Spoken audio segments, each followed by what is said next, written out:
নমস্কাৰ এই মুহূৰ্তত জনাইছোঁ অসমৰ প্ৰত্যেকগৰাকী জনসাধাৰণৰ বাবে কেইবাটা গুৰুত্বপূৰ্ণ খবৰ। আজি হৈছে 21 জানুৱাৰী। আজিৰ দিনটোতে অসমৰ লগতে ভাৰতবৰ্ষৰ বিভিন্ন প্ৰান্তৰ পৰা কেইবাটা গুৰুত্বপূৰ্ণ খবৰ একত্ৰিত কৰা হৈছে। এই মুহূৰ্তত জনাইছোঁ আজিৰ প্ৰথমটো খবৰেই ৰাজ্যবাসীৰ বাবে এটা ডাঙৰ খবৰ। উচ্ছেদ বন্ধ কৰাৰ দাবীত ৰাজপথলৈ ওলাই আহিল শ শ সংখ্যালঘু। আমছু CPIMৰ উদ্যোগত বৃহৎ প্ৰতিবাদী কাৰ্যসূচী। মুখ্যমন্ত্ৰীৰ বিৰুদ্ধে মুছলমানক টাৰ্গেট কৰি উচ্ছেদ চলোৱাৰ অভিযোগ উত্থাপিত হৈছে। গোৱালপাৰাত বৃহৎ প্ৰতিবাদী কাৰ্যসূচী হাতত লয় শ শ লোকে। এই মুহূৰ্তৰ খবৰ জনাইছোঁ উচ্ছেদক লৈ আজিৰ হ'ব থকা ডাঙৰ খবৰটো। উচ্ছেদ বন্ধ নকৰিলে লাখ লাখ সংখ্যালঘুই স্তব্ধ কৰি দিব হিমন্ত বিশ্ব শৰ্মাৰ চৰকাৰ। আৰু আক্ৰোশমূলকভাৱে মুছলমানৰ ওপৰত বুলডোজাৰ চলাইছে মুখ্যমন্ত্ৰীয়ে। ক্ষমতাৰ অপব্যৱহাৰ কৰিছে মুখ্যমন্ত্ৰী হিমন্ত বিশ্ব শৰ্মাই। আৰু উচ্ছেদ কৰাৰ পূৰ্বে দিব লাগিব পুনৰ সংস্থাপন, সংখ্যালঘুৰ দাবী।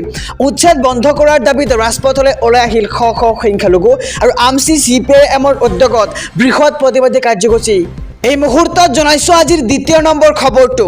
ৰাম মন্দিৰৰ প্ৰাণ প্ৰতিষ্ঠাক লৈ অসমত নতুন নিৰ্দেশনা। কাইলৈ অসমত সকলো শিক্ষানুষ্ঠান সম্পূৰ্ণৰূপে বন্ধ থাকিব। অসম চৰকাৰৰ সকলো কাৰ্যালয়ত অৰ্ধছুটি ঘোষণা কৰিছে। দিনৰ 2 বজালৈকে ৰাজ্যৰ চৰকাৰী কাৰ্যালয় বন্ধ থাকিব। আৰু ৰাম মন্দিৰৰ প্ৰাণ প্ৰতিষ্ঠা উপলক্ষে কাইলৈ অসমত ড্ৰাই ডে চলিব। বিয়লি 4 বজালৈকে মাছ মাংস দোকান বন্ধ ৰখাৰ নিৰ্দেশনা।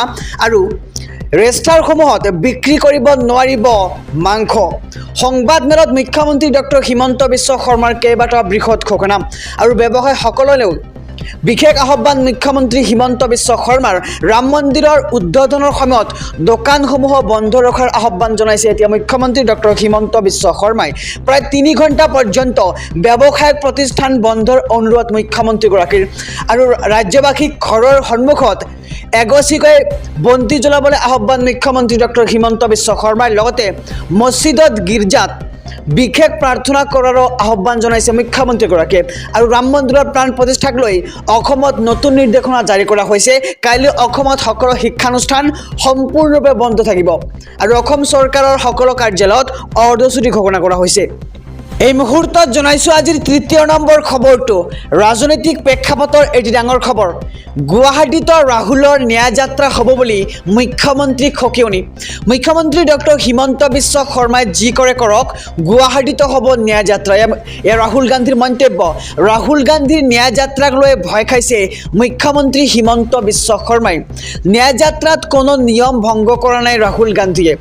জনতাক ৰাহুল গান্ধীৰ পৰা আঁতৰাই ৰখাৰ চেষ্টা কৰিছে মুখ্যমন্ত্ৰী হিমন্ত বিশ্ব শৰ্মাই। ৰাহুল গান্ধীক গ্ৰেপ্তাৰ কৰিব পাৰে যদি কৰক মুখ্যমন্ত্ৰী হিমন্ত বিশ্ব শৰ্মাই। মুখ্যমন্ত্ৰী হিমন্ত বিশ্ব শৰ্মাই যি কৰিব বিচাৰে কৰক।